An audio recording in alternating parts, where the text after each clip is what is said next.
नमस्कार दोस्तों, मेरा नाम है शशिकांत पंडित और आप देख रहे हैं मूनस्टोन क्लासेस। इस वीडियो में हम क्लास 10th की मैथमेटिक्स की trigonometry introduction to trigonometry chapter को समझेंगे। तो ये पहली पार्ट है इस वीडियो सीरीज की ट्रिग्नोमेट्री चैप्टर की। बहुत सारे इसके पार्ट्स आएंगे धीरे धीरे। तो इस वीडियो को अंत तक देखिए। अगर अच्छा लगे वीडियो तो लाइक शेयर सब्सक्राइब जरूर कर दीजिएगा। तो चलिए मूव करते हैं और समझते हैं कि ट्रिग्नोमेट्री होता क्या है। तो आई एम श्योर कि हम लोग क्लास 10th में आकर सबसे पहले इस चैप्टर को पढ़ते हैं। बहुत फैसिनेटिंग चैप्टर है, बहुत इंटरेस्टिंग चैप्टर है। बहुत लोगों को ये पसंद भी आता है, बहुत लोगों को अच्छा भी नहीं लगता ये, क्योंकि उनको समझ नहीं आता। तो हम जितना भी इजी वे में हो सकता है लूसिड लैंग्वेज में मैं समझाने की कोशिश करूंगा। तो बेसिकली ट्रिग्नोमेट्री होता क्या है? तो ट्रिग्नोमेट्री एक ब्रांच ऑफ मैथमेटिक्स है। जिस तरह से अलजेब्रा है, ज्योमेट्री है, उसी तरह से ट्रिग्नोमेट्री एक ब्रांच ऑफ मैथमेटिक्स है। तो ट्रिग्नोमेट्री जो है एक ग्रीक शब्द है जो तीन शब्दों से मिलकर बना है। ट्री मतलब होता है three, gon means sides and metron means measure. ठीक है, तो तीन शब्दों से मिलकर बना है। तो trigonometry is the study of relationship between the sides and angles of A triangle. तो ये बेसिकली ऐसी ब्रांच ऑफ मैथमेटिक्स है जिसमें हम लोग ट्रायंगल के साइड्स एंड एंगल्स के जो रिलेशनशिप है उसको समझेंगे। ठीक है, तो ये हो गया ग्रीक ओरिजिन से। अब हम लोग जो अपना इंडियन ओरिजिन है, जो संस्कृत ओरिजिन है, ठीक है, संस्कृत ओरिजिन ट्रिग्नोमेट्री जो शब्द है वो आया है त्रिकोणमिति से। त्रिकोणमिति, इसमें क्या होता है, ये भी तीन शब्दों से बना है। त्रि मतलब होता है थ्री, कोण मतलब हो गया थ्री एंगल्स, एंड मिति मतलब मेजरमेंट। ठीक है, मेजर। तो इसका भी मतलब वही है कि the relationship between the three sides and angle of a triangle. ये जो थ्री साइड्स होती है ट्रायंगल की, एक साइड, दूसरी और तीसरी, और साथ साथ में ये तीन एंगल होती है। तो ये मैंने राइट एंगल ट्रायंगल बनाया, लेकिन ऐसे बहुत सारे ट्रायंगल होते हैं। आप लोग ने जूनियर क्लासेस में समझा होगा, scalene triangle, isosceles equilateral triangle. तो हम लोग का जो इस ट्रिग्नोमेट्री में है, हम लोग basically right angle triangle, right angle triangle का काम है इस ट्रिग्नोमेट्री चैप्टर में। तो अब हम कुछ एग्जांपल से समझाते हैं कि ट्रिग्नोमेट्री के यूजेस का क्या क्या है और उसको प्रैक्टिकल लाइफ में कैसे हम लोग इम्प्लीमेंट करते हैं। लेट सपोज एक बच्चा खड़ा है यहाँ पर, उसे मेजर करना है कि कुतुब मीनार कितना ऊंचा है, कितना मीटर हाई है। तो इसको मेजर करने के लिए उसके पास बहुत सारे ऑप्शंस हैं, लेकिन उसके एक जो ऑप्शन रहता है कि हम उस पर चढ़ जाए और एक टेप से, कुछ मीटर टेप से हम लोग उसको नाप लें। तो ये एक बहुत इजी मेथड होता है, लेकिन इसमें बहुत टाइम कंज्यूमिंग होता है और ये मतलब आसानी से होता नहीं है। लेकिन तो इसके लिए क्या है, हमको ट्रिग्नोमेट्री अगर पता होता तो हम इजीली इसकी हाइट को फाइंड आउट कर लेंगे। तो क्या है बेसिकली, ये जो है नीचे वाला जो ये बेस डिस्टेंस जो है, ये तो डिस्टेंस हम लोग इजीली कैलकुलेट कर सकते हैं। बस हमें फाउंड आउट करना है कि ये एंगल कितना है। ठीक है, तो एंगल ऑफ एलिवेशन इसको कहा जाता है। तो इसे कहा जाता है एंगल ऑफ एलिवेशन, कि ये टॉप ऑफ द टावर, जो कुतुब मीनार का जो टॉप है, उसको कितना एंगल डिग्री है। लेट सपोज 60 डिग्री है। तो अगर हमें पता चल जाएगा कि ये डिग्री कितना है और साथ ही साथ में ये बेस डिस्टेंस कितना है, वो ऑब्जर्वर से ऑब्जेक्ट का, तो ये अगर डिस्टेंस पता चल जाएगा तो हम इजीली इसका हाइट जो है वो कैलकुलेट कर सकते हैं by the use of trigonometric ratios. ठीक है, सिमिलरली एक अदर एग्जांपल ले लेते हैं। ये लेट सपोज एक गंगा रिवर है। ठीक है, गंगा रिवर के दोनों साइड में घाट होते हैं और दोनों घाट साइड में घर है। तो एक लड़की यहाँ पर खड़ी है बालकोनी में, और उसको दूसरे साइड, दूसरे बैंक में यहाँ पे एक फ्लावर शॉप है। ठीक है, तो अब उसे पता करना है कि ये डिस्टेंस कितना है, ये जो गंगा नदी है उसका विड्थ कितना है। ठीक है, तो विड्थ कैसे पता चल सकता है? अब ऐसा तो नहीं है कि वो कूद जाएगी पानी में और डिस्टेंस मेजर करेगी, तो इसको सिंपल मेजरमेंट जैसे है ट्रिग्नोमेट्रिक फंक्शन से हम लोग मेजर कर सकते हैं। तो इसके लिए क्या है इंपॉर्टेंट है, यहाँ पर होता है ये जो एंगल है, तो ये क्या ऊपर से नीचे देख रही है ना, तो इस केस में बोला जाता है एंगल ऑफ डिप्रेशन। ठीक है, एंगल ऑफ डिप्रेशन। ठीक है, इस केस में था एंगल ऑफ एलिवेशन, जब नीचे से ऊपर देख रहे हैं तो उसे हम एंगल ऑफ एलिवेशन कहेंगे, और अगर ऊपर से नीचे देख रहे हैं तो एंगल ऑफ डिप्रेशन। ये जो दो टॉपिक है ये हाइट एंड डिस्टेंस वाले चैप्टर में और डिटेल से मैं समझा दूंगा। तो अगर मुझे एंगल ये पता चल जाएगा तो हम लोग इजीली इसका जो विथ है, गंगा रिवर का विथ है, वो इजीली नाप सकते हैं। फिर तीसरा एग्जाम्पल से समझाते हैं कि लेट सपोज एक बच्ची अपने बाहर, घर के बाहर खड़ी है, तो उसने देखा आकाश में कि हॉट एयर बलून प्रेजेंट है, तो ए पोजीशन पे हॉट एयर बलून था। ठीक है, तो इस समय इसका एंगल क्या है था, लेट सपोज मान लेते 60 डिग्री एंगल था जब वो बच्ची देखा। तो बच्ची अपने घर में गई, अपने मम्मी को बुला के लाई, बाहर की हॉट एयर बलून है, तो उसकी मम्मी जब देखी तो क्या हुआ, हॉट एयर बलून स्टैग्नेंट तो नहीं है, वो हवा के साथ मूव कर गया, तो कहाँ पे पहुंच गया, बी पोजीशन पे पहुंच गया। तो अब क्या हो रहा है, एंगल जो है अब वो चेंज हो गया, सो 60 से अब लेट सपोज 45 डिग्री हो गया। तो अब बच्ची को पता करना है कि ये कितना ऊंचा उड़ रहा है, कितना हाइट पे उड़ रहा है, अबव द ग्राउंड लेवल कितना उड़ रहा है। तो ये कैसे पता चलेगा, by the help of trigonometric functions, जो हम फर्दर बताएंगे आपको। फिर और एक एग्जांपल ले लेते हैं, लेट सपोज एक बहुत ऊंचा पेड़ है, 10 मंजिला से भी ज्यादा ऊंचा पेड़ हो रहा है। ठीक है, तो अगर हमें यहाँ पर हम लोग खड़े हैं, हम लोग को अगर मेजर करना है तो हम लोग क्या उसके ऊपर चढ़ के जो इंची टेप होता है उससे नापेंगे, तो नहीं, ये बहुत ज़्यादा टाइम कंज्यूमिंग प्रोसेस हो जाएगा और इसमें खतरा भी है।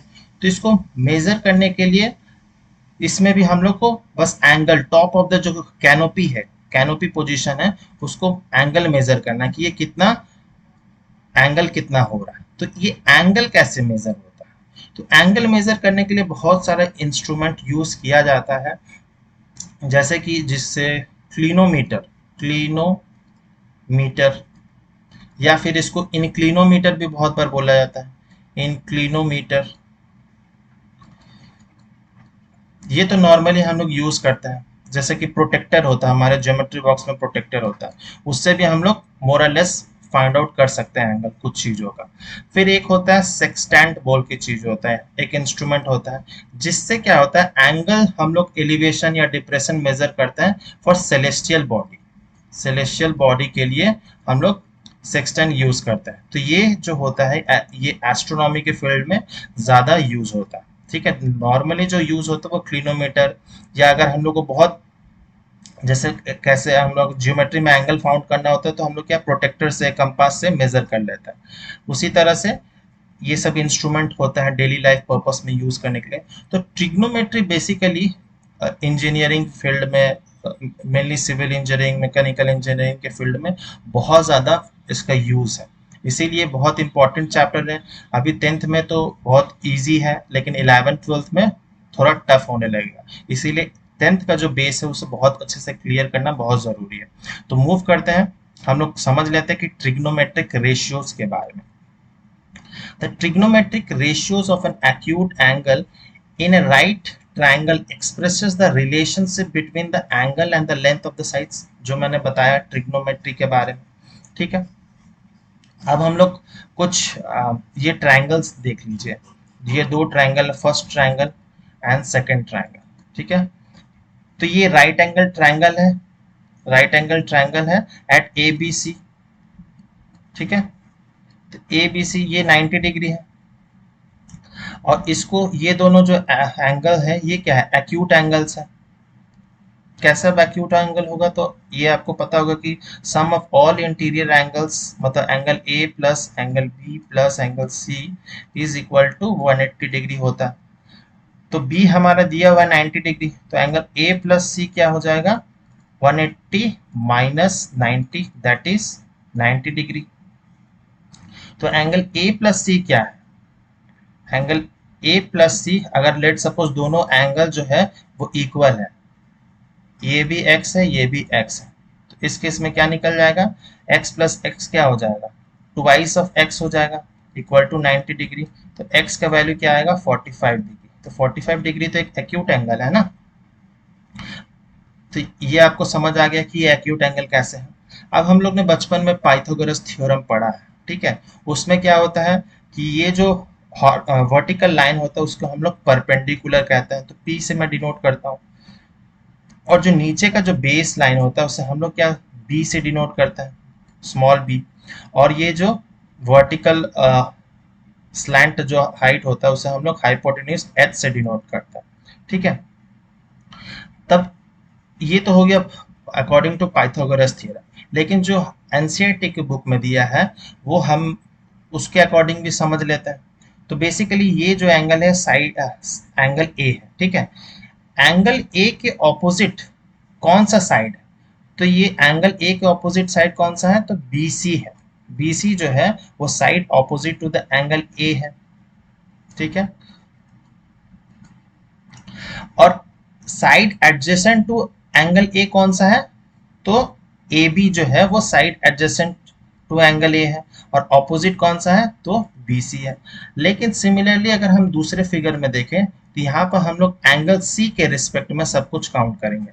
तो एंगल C के रिस्पेक्ट में देखेंगे तो AB जो है वो हो जाएगा, बन जाएगा परपेंडिकुलर बन जाएगा, ठीक है। और जो BC है वो क्या बनेगा, वो बेस बन जाएगा, क्योंकि हम लोग एंगल C से मेजर कर रहे हैं। और हाइपोटेन्यूज यही रहेगा, AC हमारा हाइपोटेन्यूज रहेगा, ठीक है। अब इस केस में क्या होगा, तो एंगल C का ऑपोजिट कौन सा होगा, तो AB होगा, side opposite to angle C। और एडजेसेंट कौन सा होगा, तो BC साइड होगा, वो एडजेसेंट हो जाएगा। तो ये बेसिकली थोड़ा बहुत राइट एंगल ट्राइंगल के बारे में मैंने बता दिया। अब हम लोग ट्रिग्नोमेट्रिक रेशियोज के बारे में समझेंगे।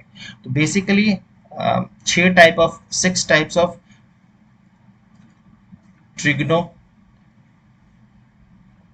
ट्रिगोनोमेट्रिक रेशियोज होते हैं। कौन कौन से हैं, आप लोगों ने पढ़ा होगा साइन, कहीं ना कहीं फिजिक्स वगैरह में पढ़े होगा, साइन, कॉस, टैन, फिर कोसेक, सेक एंड कॉट। ये हमारे 6 ट्रिग्नोमेट्रिक रेशियोज हैं। तो अब रेशियोज को याद करने का बहुत बहुत इजी तरीका मैं आपको बता दे रहा हूँ, ठीक है। तो सबसे पहले मैं बहुत इजी तरीका है जिससे आप लोगों को हमेशा के लिए याद रहेगा। Some people have curly brown hairs turning permanently black। तो आप लोग अब सब सोच रहे होंगे कि ये क्या लिख दिया मैंने।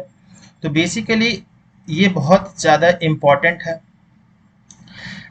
इसका सब पहला जो अल्फ़ाबेट है SPH, CBH, TPB, इससे आपको सारे ही ट्रिग्नोमेट्रिक जो रेशियोज है वो आपको सारा समझ आ जाएगा।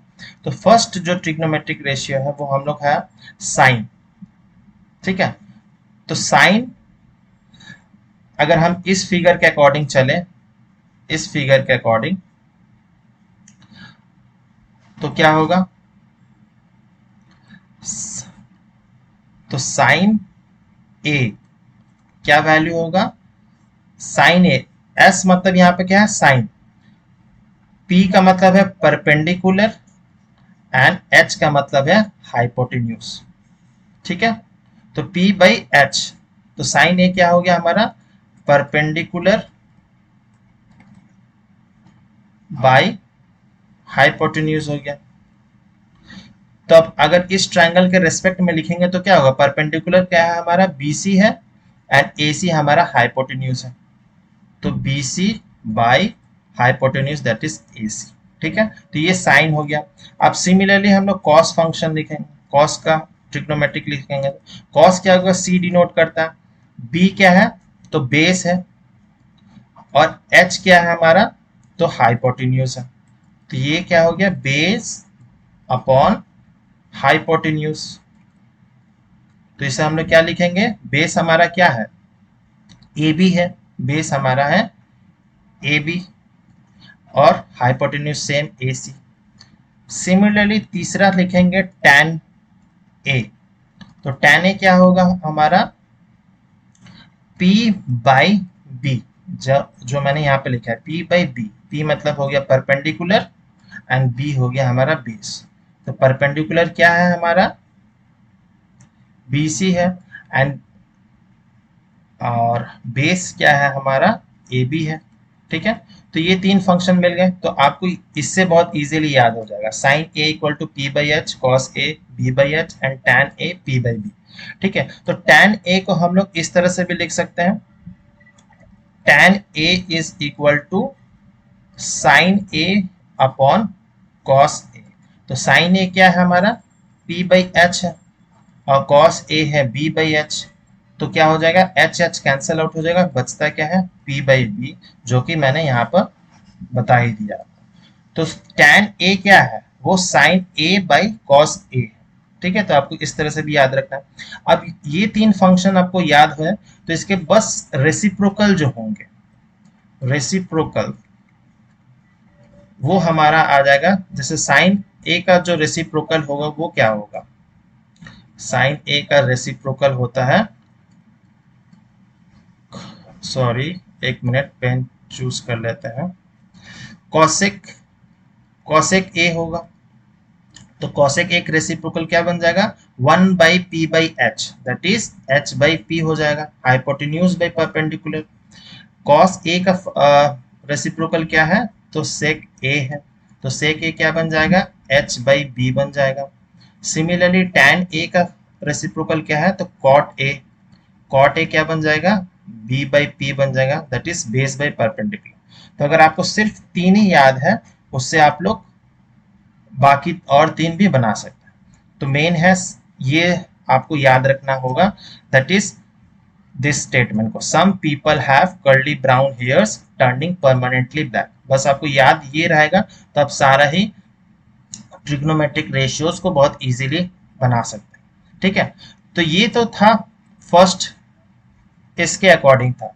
अगर साइन एंगल ए के रेस्पेक्ट में मैं बना रहा था, अब अगर सी के रेस्पेक्ट में बनाऊंगा तो यहाँ पर चेंज हो जाएगा। क्यों चेंज होगा, क्योंकि इस केस में ए बी हमारा परपेंडिकुलर हो जाएगा, और इस केस में ए बी क्या था, बेस था। तो ये आपको ध्यान में रखना है किस एंगल के रेस्पेक्ट में पूछा गया।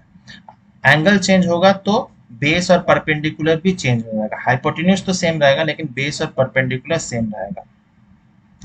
ठीक है, तो अगर साइन सी के अकॉर्डिंग मैं लिखूं तो क्या हो जाएगा, साइन सी के अकॉर्डिंग लिखेंगे तो साइन सी का वैल्यू क्या है, P by H. Cos C का वैल्यू क्या है, B by H. And tan C का वैल्यू क्या है, पी बाई बी। ठीक है, और इसका ऑपोजिट या रेसिप्रोकल किसे कहेंगे, तो cosec C, cosec C, sec C and cot C. तो इसका रेसिप्रोकल क्या हो जाएगा, एच बाई पी हो जाएगा। इसका रेसिप्रोकल होगा एच बाई बी, और इसका हो जाएगा बी बाई पी हो जाएगा, कॉट सी, कॉट सी का वैल्यू। तो अब इसमें साइड एंगल, साइड चेंज हो गया ना, एंगल चेंज हो गया। तो परपेंडिकुलर क्या है, ए बी है, ए बी बाई ए सी हो जाएगा, तो सब कुछ चेंज हो जाएगा इस केस में। तो ए बी बाई ए सी हो गया। ठीक है, फिर बी सी बाई ए सी हो जाएगा, फिर ये हो जाएगा A B by B C. ठीक है, तो आप अगर कंपेयर करेंगे तो बी सी बाई ए सी के जगह यहाँ पे क्या हो जा रहा है, ए बी बाई ए सी हो जा रहा है। ए बी बाई ए सी के जगह क्या हो जा रहा है, बी सी बाई ए सी हो जा रहा है। तो अगर एंगल चेंज होगा, एंगल चेंज होने से वैल्यूज चेंज हो जाएगी। ठीक है, एंगल चेंज होगा तो वैल्यूज चेंज हो जाएगी। अब आप लोग को बहुत जन को ये समझ में दिक्कत हो सकता है कि साइन सी का मतलब क्या होता है। बहुत लोगों को लगता है कि साइन सी का मतलब है साइन इंटू सी, तो ये बिल्कुल ही गलत कंसेप्ट है, कोई प्रोडक्ट नहीं होता। और हम लोग को ऐसे भी नहीं है, साइन अगर सिर्फ ऐसे दिया है तो इसका कोई वैल्यू नहीं होता है, इसका कुछ नेग्लिजिबल होता है, कुछ भी मतलब नहीं होता। अगर सिंपल ऐसे दिया है तो किसी एंगल के रिस्पेक्ट में होगा तभी उसका वैल्यू होगा। साइन ऑफ एंगल सी, इस तरह से हम लोग बोलेंगे। अगर साइन ऑफ ए दिया है तो हम लोग इसको साइन ऑफ एंगल ए कहेंगे, ये नहीं कहेंगे कि साइन इंटू ए। ये प्रोडक्ट नहीं है, ये साइन ऑफ एंगल ए है। ठीक है, तो ये उम्मीद करता हूँ डाउट आपको क्लियर हो गया होगा। अब एक और बहुत इंपॉर्टेंट चीज है कि the value of the trigonometric ratios of an angle do not very with the length of the side of the triangle if the angle remains the same. अभी इस स्टेटमेंट को आपको उम्मीद करता हूँ कि समझ तो नहीं आया होगा, लेकिन अब समझ आ जाएगा। Let suppose A C A B C हमारा एक राइट एंगल ट्राइंगल है, राइट एंगल एट बी। ठीक है, तो बी पी पॉइंट हम लोग ले रहे हैं एक हाइपोटेन्यूज पे, उससे एक परपेंडिकुलर ड्रॉ कर ले रहे हैं P M on A B. ठीक है, उसी तरह से सिमिलरली हम एक्सटेंड कर दे रहे हैं ट्राइंगल को एट टू क्यू, और उससे एक परपेंडिकुलर ड्रॉ कर रहे हैं क्यू एन एट इस लाइन पे ए बी पे परपेंडिकुलर। अब हमें ये तो हम लोग को बहुत आसानी से पता है कि angle A P sorry triangle P M A similar है, कॉन्ग्रुएंट है to triangle A B C. ये तो आपको उम्मीद है, क्यों कैसे होगा कॉन्ग्रुएंस, तो by A criteria, A criteria ये इक्वल होगा, क्योंकि ये एंगल जो है एंगल ए दोनों ही ट्राइंगल में, angle triangle P M A और ट्राइंगल ए बी सी में दोनों ही एंगल इक्वल है। साथ ही साथ में जो ए एम पी और ए बी सी ये दोनों राइट एंगल है, तो ये ए क्राइटेरिया के थ्रू क्या हो जा रहा है, पी एम ए जो ट्राइंगल है वो इक्वल है ट्राइंगल ए बी सी का। तो अगर ये सिमिलर है, सॉरी सिमिलर है, तो हम लोग इसको कैसे लिख सकते हैं, हम लोग ऐसे लिख सकते हैं A M by A B is equal to A P by A C, equal to हम लोग लिख सकते हैं P M by B C. ठीक है, तो अब इससे क्या हमें मिलेगा, लेट सपोज हमें साइन ऑफ एंगल ए निकालना। साइन ऑफ एंगल ए का वैल्यू क्या होता है, तो अगर छोटा वाला ट्राइंगल लेंगे तो क्या होगा, परपेंडिकुलर हमारा पी एम बाई हाइपोटेन्यूज क्या है ए पी, और बड़ा वाला ट्राइंगल लेंगे ट्राइंगल ए बी सी के लिए, तो मैं यहाँ पे लिख दे रहा हूँ पी एम ए के लिए था ये, और ट्राइंगल ए बी सी में क्या हो जाएगा साइन ए का वैल्यू, तो वो होगा बी सी बाई ए सी। तब ये कैसे आ रहा, तो अगर हम इसे क्रॉस मल्टीप्लाई करेंगे तो क्या हो जाएगा, यहाँ पर पी एम ए पी नीचे आ जाएगा, दैट इज इक्वल टू ये वाला साइन ऑफ एंगल ए, और ए सी जो है ए पी नीचे आ गया तो बी सी ऊपर जाएगा, तो उससे क्या हो जाएगा बी सी बाई ए सी, जो कि हमारा sine of angle A for triangle A B C है।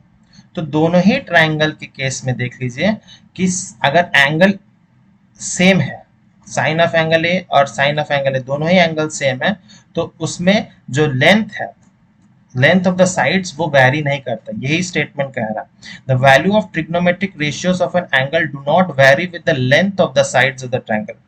अगर जब तक एंगल रिमेन्स द सेम, अगर एंगल ये 45 है और 45 दोनों ही केस में अगर 45 है, तो वो लेंथ पे वैरी नहीं करेगा कि साइड का कितना लेंथ है, उससे कोई मतलब नहीं होगा अगर एंगल सेम है। अगर एंगल डिफरेंट है, अगर डिफरेंट हो जाता, लेट सपोज पीएमए में अगर ट्रायंगल 60 होता, साइन 60 होता, और एबीसी ट्रायंगल में साइन 45 होता, तब साइड जो है वो लेंथ वैरी होता। तब इस केस में क्या होगा, लेंथ जो है दोनों के केस में वैरी होगा। लेकिन अगर एंगल सेम है, if angle are same, then no no then no no, हम लोग लिख सकते हैं कि साइड्स के लेंथ से कोई मतलब नहीं होगा अगर एंगल सेम है। तो साइड जो एंगल्स ट्राइंगल का जो साइड है उससे कोई मतलब नहीं होगा। तो इसका स्टेटमेंट का मतलब यही था। उम्मीद करता हूं आपको ये समझ आ गया होगा। अब हम लोग कुछ न्यूमेरिकल्स देखेंगे, उससे आपको और ज्यादा क्लैरिटी आ जाएगा। ठीक है, तो अब जो एनसीईआरटी के जो न्यूमेरिकल्स हैं हम उसे ही सॉल्व करेंगे। तो एक्सरसाइज 8.1 के हम लोग कुछ न्यूमेरिकल सॉल्व करेंगे, उसके बाद आपको और क्लैरिटी आ जाएगा। ठीक है, तो फर्स्ट क्वेश्चन है कि in triangle A B C right angle at B A B is 24, B C is 7 centimetre, determine first है sine A and cos A, फिर sine C and cos C. तो first हम एक right angle triangle बना लेते हैं। तो A B सी इसका नामकरण कर देते हैं। ठीक है, तो ए बी कितना दिया हुआ है 24 सेंटीमीटर, बी सी है 7 सेंटीमीटर। ठीक है, तो हमें sine of angle A, sine of cos A ये सब हमें निकालना है वैल्यू। तो इससे निकालने से पहले हमें ए सी का जो लेंथ है वो फाइंड आउट करना है। तो वो कैसे फाइंड आउट होगा, तो बाई पाइथागोरस थ्योरम से हम लोग फाइंड आउट कर सकते हैं। तो ए बी परपेंडिकुलर है। जब हम लोग अ, जब हम लोग एंगल सी से देख रहे हैं, जब एंगल सी से देख रहे हैं तो ए बी हमारा परपेंडिकुलर है। और अगर जब एंगल ए से देखेंगे तो बी सी जो है वो हमारा परपेंडिकुलर है। तो ये रिलेटिव है, तो ये चेंज हो सकता है। हर जिस तरफ से देख रहे हो उस तरफ से समझना पड़ेगा। तो हाइपोटेन्यूज लेकिन सेम रहेगा ना दोनों ही केस में। तो हमें हाइपोटेन्यूज फाइंड करना, तो हाइपोटेन्यूज क्या स्क्वायर क्या हो जाएगा, base square plus perpendicular square. तो 24 का स्क्वायर प्लस 7 का स्क्वायर। 24 का स्क्वायर होता है 576 एंड 7 का होता है 49। तो ये हो गया 625। एच क्या हो गया, root over of 625 that is 25। तो हमारा हाइपोटेन्यूज निकल गया 25 सेंटीमीटर। तब हम इजीली पहला निकाल सकते हैं। तो पहला क्या है, 1 का 1 है, हमें साइन ए निकालना है। तो साइन ए पता है हमको, परपेंडिकुलर बाई हाइपोटेन्यूज होता है। तो परपेंडिकुलर क्या है हमारा, साइन ए है। ठीक है, तो साइन ए के रिस्पेक्ट में देखेंगे तो परपेंडिकुलर ये बी सी हो जाएगा 7 सेंटीमीटर, परपेंडिकुलर वो है। हाइपोटेन्यूज क्या है, तो 25। तो पहला वाला निकाल दिया मैं। फिर दूसरा क्या है, सॉरी, इसका कॉस ए निकालना है। कॉस ए का वैल्यू क्या होता है, कर्ली ब्राउन हेयर्स। तो ब्राउन हेयर्स, तो कॉस ए, तो बेस क्या है हमारा, एंगल ए के रेस्पेक्ट में बेस क्या होगा, तो 24 सेंटीमीटर है। और हाइपोटेन्यूज क्या है, हाइपोटेन्यूज टू 25 है। अब इसका जो है ये रेशियो का मैं बहुत बार बता चुका हूँ कि यूनिट नहीं होता, क्योंकि ऊपर में भी सेंटीमीटर है नीचे में भी सेंटीमीटर है, तो दोनों ही कट जाएगा। तो रेशियो का कोई यूनिट नहीं होता, वो डायमेंशन लेस होता है। तो फर्स्ट का फर्स्ट पार्ट मैंने बता दिया। अब सेकंड पार्ट देखें, साइन सी और कॉस सी। तो साइन सी, अब हमें साइन सी के रेस्पेक्ट में देखना है। तो साइन सी फॉर्मूला क्या है, पी बाई एच। परपेंडिकुलर क्या हो जाएगा, साइन सी के रेस्पेक्ट में 24 हो जाएगा, और हाइपोटेन्यूज तो सेम ही रहेगा, तो 24/25। एंड कॉस सी क्या हो जाएगा, वो होगा बी बाई एच। तो बेस क्या है हमारा, 7 है। हाइपोटेन्यूज क्या है हमारा, तो 25 है। तो अब इससे आप लोग को एक चीज समझ आ गया होगा कि देखिए कि साइन ए का वैल्यू और कॉस सी का वैल्यू वो सेम आया, 7/25, 7/25। और कॉस ए का वैल्यू और साइन सी का वैल्यू वो सेम आया। ठीक है, तो ट्रिग्नोमेट्रिक रेशियो से क्या हो रहा है, हमारा जो चेंज हो जा रहा है, वैल्यूज चेंज हो जा रहा है। ठीक है, तो इस क्वेश्चन का जवाब उम्मीद करता हूँ मिल गया होगा आपको। तो ये बहुत इजी क्वेश्चन था, 1 मार्क्स 2 मार्क्स क्वेश्चन में ये सब बहुत आता है। फिर हम लोग दूसरा क्वेश्चन देख लेते हैं। इन फिगर 8.13, मतलब ये figure, tan find tan p minus cot r। ठीक है, तो tan p, ये p और कॉट r। ठीक है, तो सबसे पहले हमें फिर पाइथागोरस थ्योरम लगाकर हमें क्यू आर की जो लेंथ वो फाइंड आउट करना होगा। तो इस केस में क्या हो जाएगा, क्यू आर का जो लेंथ है, क्यू आर स्क्वायर क्या हो जाएगा, hypotenuse square minus perpendicular square. ये पाइथागोरस थ्योरम के अकॉर्डिंग ही मैं कर रहा हूँ। तो 13 स्क्वायर होता है 116 एंड 12 का होता है 144, बचा कितना 25। तो क्यू आर कितना हो जाएगा root over of 25, that is 5 centimetre आ गया। तो क्यू आर हमारा आ गया। अब हमें tan p निकालना है, ठीक है। तो tan p, तो tan p फॉर्मूला क्या है tan p का? tan p में मतलब होता है टर्निंग परमानेंटली ब्लैक, मतलब परपेंडिकुलर बाय बेस। तो परपेंडिकुलर क्या है इस केस में? tan p क्या है? परपेंडिकुलर हमारा है 5 tan p के रेस्पेक्ट में ना, और बेस क्या है तो 12, ठीक है। तो tan p मैंने निकाल दिया। अब cot r निकालेंगे, cot r। तो ये ध्यान रखना है cot p नहीं पूछा गया है, cot r बोला गया है। तो cot r क्या हो जाएगा? वो cot r का जो होता है रेसिप्रोकल ऑफ tan होता है। तो बेसिकली क्या हो जाएगा बेस बाय परपेंडिकुलर। तो cot r के रेस्पेक्ट में बेस क्या है तो वो 5 है, ठीक है। और p क्या है परपेंडिकुलर तो वो 12 है, तो ये भी 12 आ रहा है। तो हमें फाइंड आउट क्या करना है tan p minus cot r।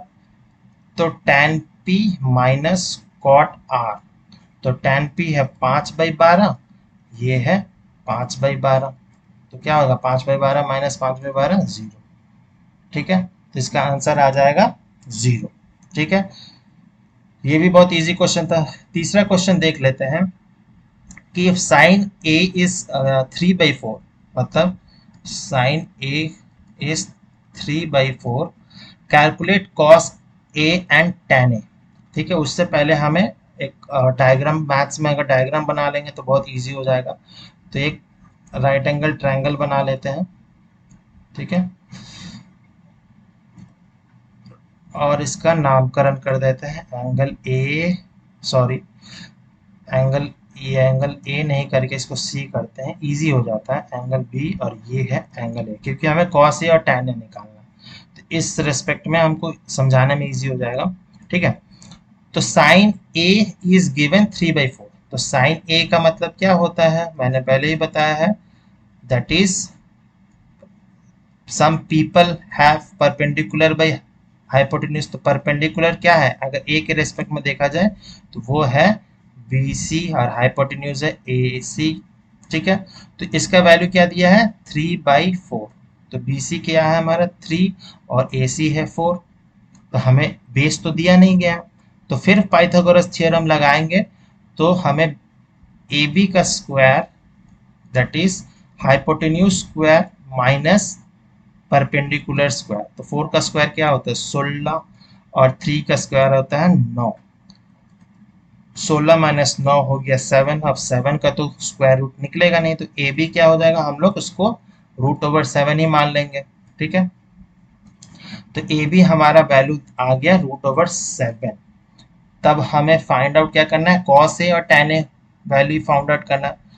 तो ए, कॉस ए क्या होता है curly brown hair base by hypotenuse. तो बेस क्या है हमारा 7 रूट ओवर 7, हाइपोटेन्यूज क्या है 4। तो ये आ गया कॉस ए। फिर tan ए निकालना है। tan ए क्या होता है टर्निंग परमानेंटली ब्लैक। तो p क्या है हमारा 3, ब्लैक बेस हो गया हमारा रूट 7। तो ये निकल गया रूट 3/√7, और कॉस ए का वैल्यू है 7/√7/4। तो ये भी बहुत इजी क्वेश्चन था। क्वेश्चन नंबर 4 देख लेते हैं कि given 15 cot a equal to 8, find sine a and sec a, ठीक है। तो इसमें दिया है 15 cot a is equal to 8। तो cot a को हम लोग लिख सकते हैं 8/15, लिख सकते हैं ना, 15 नीचे आ जाएगा। तो cot a का फंक्शन क्या होता है cot a, cot a मतलब होता है बेस बाय परपेंडिकुलर, ठीक है। तो बेस क्या है 8 और परपेंडिकुलर है 15।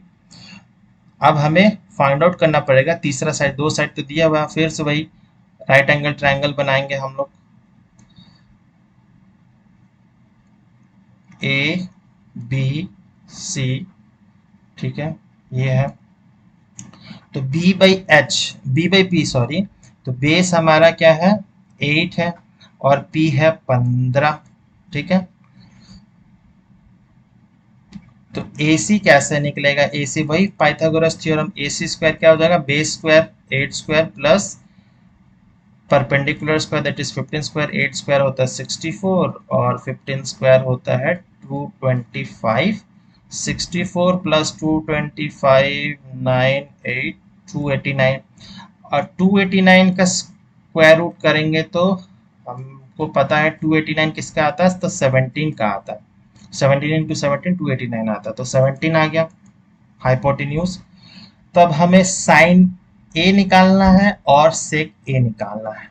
तो साइन ए क्या आएगा, simple some people have, people क्या है हमारा परपेंडिकुलर 15, हैव क्या है हाइपोटेन्यूज, तो 15/17 आ गया। फिर दूसरा निकालना है सेक ए निकालना है, तो सेक ए क्या होता है, सेक ए होता है रेसिप्रोकल ऑफ कॉस ए। अगर आपको इस तरह से याद नहीं है डायरेक्टली तो आप ऐसे कर सकते हैं 1/cos ए, कॉस ए क्या होता है, कॉस ए मतलब होता है कर्ली ब्राउन हेयर्स, तो b/h, तो फिर हाइपोटेन्यूज ऊपर चला जाएगा h/b हो जाएगा, ठीक है। तो आप ऐसे भी याद रख सकते हो। तो हाइपोटेन्यूज क्या है हमारा 17 और बेस क्या है 8, तो सेक ए का वैल्यू क्या आया 17/8 और साइन ए का वैल्यू आ गया 15/17, ठीक है, बहुत इजी था ये भी। फिर क्वेश्चन नंबर 5 देख लेते हैं कि sec theta is given 13/12, calculate all trigonometric ratio, ये भी बहुत इजी है। तो sec थीटा इज 13/12, ठीक है। तो sec थीटा अभी हम लोग ने कैलकुलेट किया ना, sec थीटा मतलब होता है hypotenuse by base, sec theta का होता है। या फिर आपको अगर याद नहीं है तो आप ऐसे कर सकते हैं, sec थीटा मतलब होता है 1/cos थीटा लिख सकते हैं। तो 1/cos थीटा क्या हो जाएगा, sec थीटा मतलब क्या होता है 1/cos थीटा, तो इसका वैल्यू क्या हो जाएगा 12/13 रेसिप्रोकल हो जाएगा, ठीक है। सॉरी 1/cos थीटा नहीं, सिर्फ cos थीटा का वैल्यू हो जाएगा 12/13 रेसिप्रोकल हो जाएगा, ठीक है। तो आप ऐसे भी कर सकते हैं रेसिप्रोकल बाई रेसिप्रोकल मेथड, या फिर अगर आपको याद है तो बहुत अच्छा बात है। तो हमें पहले फिर एक राइट एंगल ट्राइंगल बना लेते हैं, फिर इसका नामकरण करना बहुत ज़रूरी है, ए बी सी, ठीक है। और एंगल ए पे हम लोग थीटा मान लेते हैं, ठीक है, इसमें थीटा दिया होगा। तो सेक थीटा मतलब h/b, h हमारा है 13 और b हमारा 12 है। तो हमें परपेंडिकुलर फाइंड आउट करना है, पाइथागोरस थ्योरम लगाएंगे तो क्या हो जाएगा B C square will be equal to 13 square minus 12 square, 13 square होता है 169, 144, 169 144 मतलब 25, B C will be square root of 25 that is 5 centimetre आ गया हमारा, ठीक है। तो अब हम बाकी ट्रिग्नोमेट्रिक फंक्शन निकाल लेंगे। तो साइन थीटा क्या होगा, साइन थीटा मतलब सम पीपल हैव, पीपल क्या है हमारा 5 परपेंडिकुलर हाइपोटेन्यूज 13, कॉस थीटा क्या आएगा curly brown hair, brown hair क्या है हमारा 12 और हेयर मतलब हाइपोटेन्यूज 12/13 जो मैं पहले ही यहाँ पर निकाल चुका हूँ, तो दो तो निकाल दिया, कॉस थीटा हो गया। फिर tan थीटा क्या होता है, तो बेसिकली होता है sine theta by cos theta, मतलब 5/13/12/13, तो 13 कैंसिल, बचा क्या 5/12।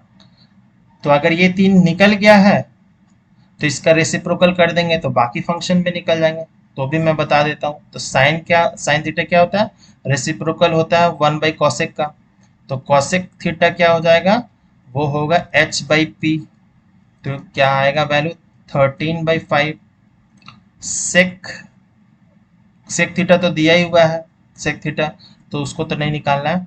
फिर कॉट थीटा, कॉट थीटा क्या हो जाएगा हमारा, तो कॉट थीटा को हम लोग क्या लिखते हैं, cos theta by sine theta. तो कॉस थीटा का वैल्यू क्या है, 12/13, एंड साइन थीटा का वैल्यू क्या है, वो है 5/13। तो 30 कैंसिल, बना क्या, 12/5। तो ये tan का रेसिप्रोकल है, ठीक है। साइन का रेसिप्रोकल क्या है, कोसेक है, और कॉस का रेसिप्रोकल क्या होता है, तो सेक होता है, जो कि सेक थीटा हमारा आ गया है 13/12, ठीक है। तो ये सारा ट्रिग्नोमेट्रिक फंक्शन निकल गया। तो इस वीडियो में मैंने सिर्फ 5 ही क्वेश्चन सॉल्व करके दिए। नेक्स्ट वीडियो में जो होगा वो मैं पूरा एक्सरसाइज कंप्लीट कर दूंगा, लेकिन मैं एक होमवर्क क्वेश्चन इसमें दे रहा हूँ, इसको आपको प्रैक्टिस करना पड़ेगा, ठीक है। होमवर्क क्वेश्चन है, क्या है question, in a right angle triangle A B C, right angle at, ये तो सबको पता ही होगा, right angle at B if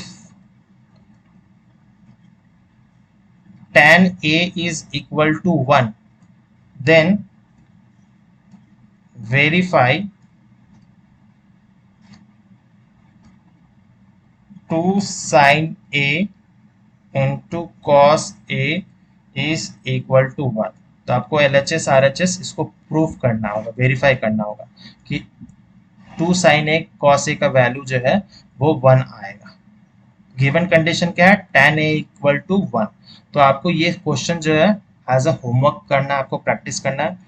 मिलेंगे नेक्स्ट वीडियो में, टिल देन बाय बाय, जय हिंद।